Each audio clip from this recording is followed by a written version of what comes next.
Welcome back to Holic Tamil. Roof man ஒரு ஹாலி படத்து தமிழ் வெர்ஷன் இப்போ உங்களுக்கு லேண்ட்ஸ்கேப் எடிட்டில் ஸ்ட்ரீம் பண்ணியிருக்காங்க. படம் உங்களுக்கு இங்கிலீஷ், தமிழ், தெலுங்கு, ஹிந்தின்னு மொத்தமாக 4 லாங்குவேஜஸ்லுமே ஆட் பண்ணியிருக்காங்க. இந்த படத்தோட சிம்பிளான கதைன்னு எடுத்துக்கிட்டிங்கன்னா இது வந்து ஒரு உண்மை சம்பவத்தின் அடிப்படையில் தான் எடுத்திருக்காங்க. உண்மையாகவே இந்த மாதிரி ஒரு ஸ்டோரி நடந்திருக்கான் ரியல் லைஃப்பில்.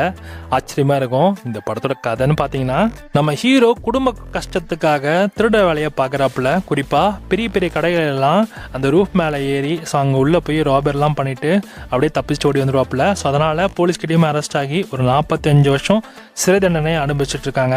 அங்கேயும் சும்மா இல்லாமல் நம்ம ஹீரோ எப்படியாச்சும் அங்கேருந்து தப்பிச்சு வெளில வந்துடுறாரு. வெளில வந்து எங்கே போய் தங்குறாரு அப்படின்னு பார்த்தீங்கன்னா, அங்கேயுமே வந்து ஒரு சம்பவம். இவரு ஒரு ஸ்டோர்ஸில் வந்து மறுபடியும் அங்கே போய் பதுங்குறாரு. அதுவும் யாருக்கும் தெரியாமல் பதுங்குறாரு. பதுங்குறது மட்டும் இல்லாமல் அந்த ஸ்டோரில் வேலை செய்கிற ஒரு பொண்ணோட டேட்டிங்கும் போகிறாரு. ஸோ அப்படி போயிட்ட பிறகு ஒரு இடத்துல போலீஸ்கிட்டையும் மாட்டுறாப்புல. மறுபடியும் மாட்டின பிறகு இந்த மாதிரியான சூழ்நிலையை அவர் ஃபேஸ் பண்ணார். கடைசியில் அவர் என்ன பண்ணாங்க அப்படின்றதான் இந்த படத்தோட கதையே. ஓவரால் இந்த ரூஃப்மேன் மூவியை பொறுத்த வரைக்கும் ஒரு நல்ல இன்ட்ரெஸ்டிங்கான ஒரு படம் தான். அந்த அளவுக்கு வந்து பெருசாக எங்கேயுமே போர் அடிக்காது. செக் பண்ணி பாருங்கள்.